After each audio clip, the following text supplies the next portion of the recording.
Hello again, everybody. I'm going to read you chapter 10 today. And chapter 10 is called Always on My Mind. On Monday morning, I spent so long in the latrine that the people outside bang on the door and threaten to knock it down. As much as I'd like to, I can't hide in here for the rest of my life. And the people outside know it. I quickly fasten my shorts and rush out, hoping they'll all be too desperate to chase after me. But one woman manages to clip me on the back of the head as I pass. The walk to the factory is over too soon, and the morning is so humid that I arrive drenched in sweat. As I approach my station, there is someone already sitting next to Roshi. "Budi," the foreman calls from the walkway. He points his rattan towards the other end of the factory. "Boxing section." I shuffle between the rows of sewing machines, my stomach a big sack of water. Maybe the worst thing about the boxing section is that you don't have to think at all, so whatever is on your mind just keeps going round and round. I start assembling shoe boxes, wondering all the time whether I'll be able to carry out my plan.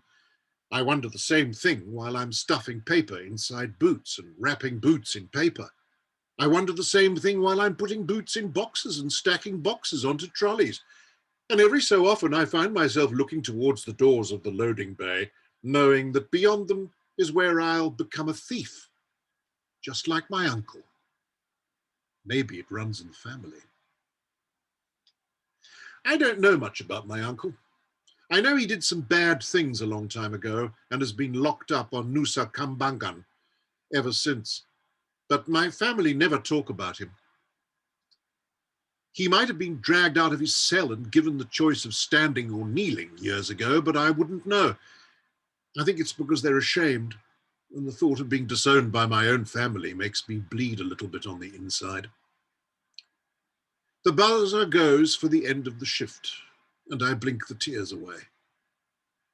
"Come on, Budi," the foreman says. "Hurry up and get those shoes in the loading room. Tomorrow I want you back on sewing. The new girl is falling far behind." "Yes, Bapak." Everyone shuffles towards the exit, and I push the last trolley into the loading room. I quickly glance over my shoulder to check I'm alone and start looking for a pair of boots in the right size. There are so many boxes and so many numbers on each box that I'm confused at first. Then I spot what I'm looking for. I open the box, but the boots inside are studded. I see another pair, but they're right at the bottom of a tall stack, and the last thing I need is to topple boxes everywhere and draw attention to myself. Finally, I find a pair in the right size near the top of a stack. I reach up and take the box down. I flip the lid open. Inside is a pair of lime green boots with rubber soles. They're not the type that Kieran Wakefield wears, but they're still cool. I take one out and hold it in my hand, asking myself whether I can really go through with this. "What are you doing, Budi?" My heart stops beating. Images of dark cells, of mean criminals and rough hands dragging me from my bed in the dead of night flash through my mind. What will Mum and Dad say? What will Grandma think? My heart beats at 3 times the normal speed. I feel dizzy. I feel sick. I turn around. Roshi stands in front of the swinging doors, his arms hanging by his sides. "I think you should put those back," he says calmly. I nod, placing the boot in the box and returning it to the stack. "Let's get out of here," Roshi says, "before someone finds us." I follow him, keeping to the shadows under the walkway, relieved and disappointed at the same time. I might not be going to prison for stealing, but it won't be long until the dragon sends me there anyway. I had one chance to get the boots for his brother, one chance, and I blew it. By tomorrow morning, maybe even tonight, the dragon's clan will realize that I've failed them, and then they'll make me pay. We get to the end of the walkway, and Roshi comes to a stop. He turns and puts a finger to his lips. Above us, the office door slams. The walkway creaks under the weight of someone standing on it. Keys jingle as they're turned in a lock. Then footsteps echo across the empty factory as the foreman makes his way towards the stairs. "Quick," Roshi whispers, "under here." We scurry to the nearest workbench and crawl under it. I clamp a hand over my mouth to quieten my breathing. The foreman reaches the bottom of the stairs and starts flicking the light switches. "When the last light goes out," Roshi whispers, "we'll make a run for the door, okay?" I nod and look at the exit. The door stands ajar, letting in all the sounds from the street outside. "You go first," he says. "I'll follow." The room grows darker and darker as each row of lights is turned off. When the final switch is hit, I scramble out from under the workbench. Almost immediately, I hear the foreman swear and the electric lights flicker back into life. I dive under the next workbench, unsure whether the foreman has spotted me. The lights stop flickering, and from my new hiding place, I can only see him from the chest down. He stands by the light switches for a moment, his hand hovering over the panel. Then he strides towards me. Within 2 seconds, I can only see him from the belt down, then the knees down. I back away into the furthest corner, and then only his shoes are visible. I expect an oily hand to reach under the bench and grab me at any moment, but instead a bunch of keys drops onto the surface above me, and the foreman turns around and heads towards the toilet beneath the walkway. As soon as the door closes behind him, I hear Roshi's voice in an urgent whisper, "Go!" I crawl out and make a dash for the exit. Bursting onto the street, I weave through the traffic, not stopping or looking back until I reach an alleyway on the other side of the road. "That was close," I say. I turn around, expecting Roshi to be right behind me, but he is nowhere to be seen. The air above the traffic is hazy, blurring my view of the factory door. I look down the street to see if he ran a different way, but there's no sign of him. "Come on, Roshi, where are you?" I crane my neck to get a better look at the factory door. "Come on!" Then I glimpse the dusty pink of his Manchester United shirt as he emerges from the factory. He zigzags through the traffic and I wave him over to my hiding spot. He's barely made it to safety when the foreman steps out onto the street and locks the door behind him. "What happened?" I asked. "Never mind that. What were you thinking? I thought I told you not to take the boots. You could have ruined everything." When I look at Roshi, I can't stop the tears from rising. I'm bleeding on the inside too. I just know it. I hate crying in front of Roshi. I look at the ground so he won't notice.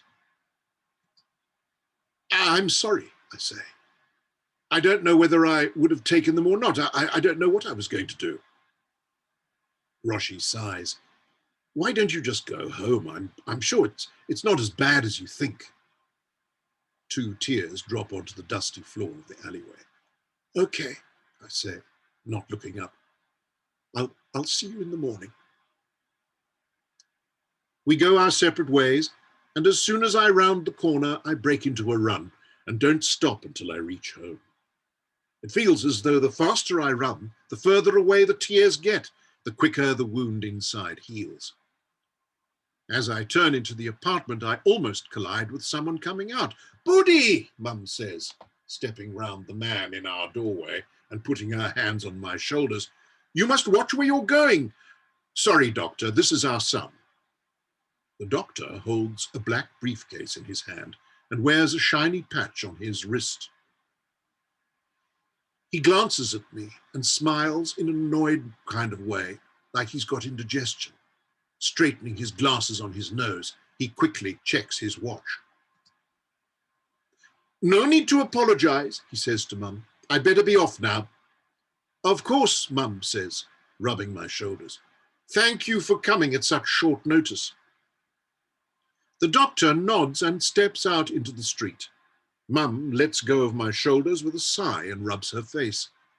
"Honestly," Grandma says, I don't know why you called a doctor. I'm fine. When I turn to face Grandma, she is fumbling with a packet of cigarettes. She puts one between her lips, and I strike a match for her.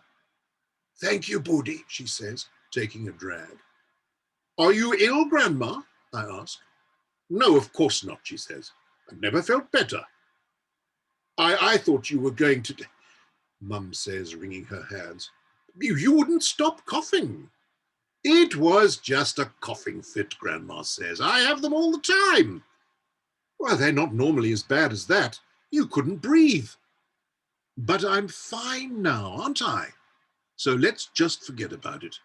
You're worrying Boody. Mum puts her hands on her hips and shakes her head. Grandma exhales a long cloud of smoke.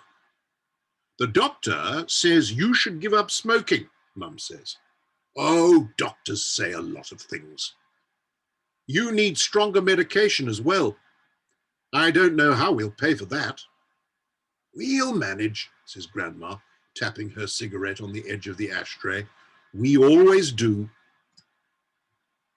At that moment, Dad walks in, and Mum explains exactly what happened. Meanwhile, Grandma smokes another cigarette, shaking her head the whole time. You're blowing things out of proportion, Grandma says when Mum is finished. It's really not that bad. Dad looks concerned, but suggests we talk about something else over dinner. No one can think of anything else to talk about, so we eat in silence. It's a horrible atmosphere. It's like they know everything that's going on, and they're ashamed of me. And no matter what Grandma says, I can tell Mum is really worried. I think about reminding her that Grandma is immune to venom, but change my mind. Mum gets up to make tea for everybody. Dad tells me about how great everything is going to be when we get the pay rise. He says we'll be able to afford everything we need: food, clothes, medicine. I was going to use the extra money to visit the Bernabeu, I say, but if Grandma needs more medicine, she can have it instead. Mum sighs and shakes her head as she pours out the tea. Why, that's very sweet of you, Grandma says, but I'm sure it won't be necessary. Mum brings the tea to the table. Why don't you go and see if your friends want to play, she asks. She doesn't mean play, she means train. She just doesn't know the difference. I remember how Houston betrayed me, how everyone but Roshi abandoned me to the Dragon's clan. We've fallen out. Not to worry, son, Dad says, sipping his tea. I'm sure you'll be friends again soon. I don't think I'll be friends with anyone when I'm chained up in some dungeon on Execution Island. Dad takes another sip from his cup and looks at me through the steam. Then he exchanges a glance with Mum and she turns to face me. Boody, when your father gets the pay rise, there's a chance we might be able to afford to send you back to school. How would you feel about that? Do you mean a football academy? No, Dad says, just a normal school. I lift my cup to my mouth and take a long sip to give myself more time to think. I try to imagine there isn't a police jeep on its way to arrest me. How would I feel about going back to school? It seems like such a long time since I went there that it's difficult to remember what it was like. Would Roshi be able to come too? I ask. Dad shakes his head. I don't think so, Woody, but you'll still be able to see him in the evenings. Plus, you'd make lots of new friends. A vague memory comes back to me. Lots of children sit behind desks, listening to a stern man giving out instructions, a bit like the foreman at the factory, really, only with better smelling breath. I suddenly remember being asked to stand up in class and answer a question, but I didn't understand. The other children started snickering, and eventually the teacher ordered me to stand in the corner facing the wall. Even after he told the class to stop laughing, I felt like everyone was watching me.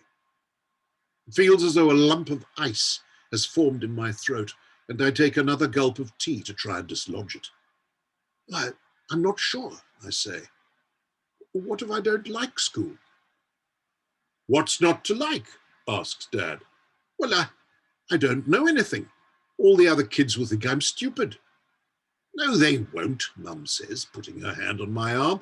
And it doesn't matter if there are things you don't know. That's why you go to school, to learn. I wouldn't know anybody, I say, feeling hot. Anyway, I like working in the factory. Sometimes you have to lie a little bit, even to your parents. But with an education, you could do whatever you wanted to do, says Dad. There are so many opportunities. You could become a lawyer. A lawyer? I ask. Yes, if that's what you want. But it's not what I want. I want to become a footballer.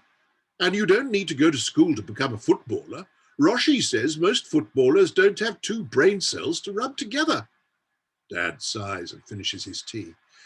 Well, if we can afford it, you'll be going to school. And you'll thank me for it one day. I pull a face, but know better than to argue. Instead, I look over at Grandma. She's already dozed off in her chair. Is Grandma all right? I ask. Of course, says Mum. She just gave me a bit of a scare today, that's all. I look into my cup and finish the rest of my tea.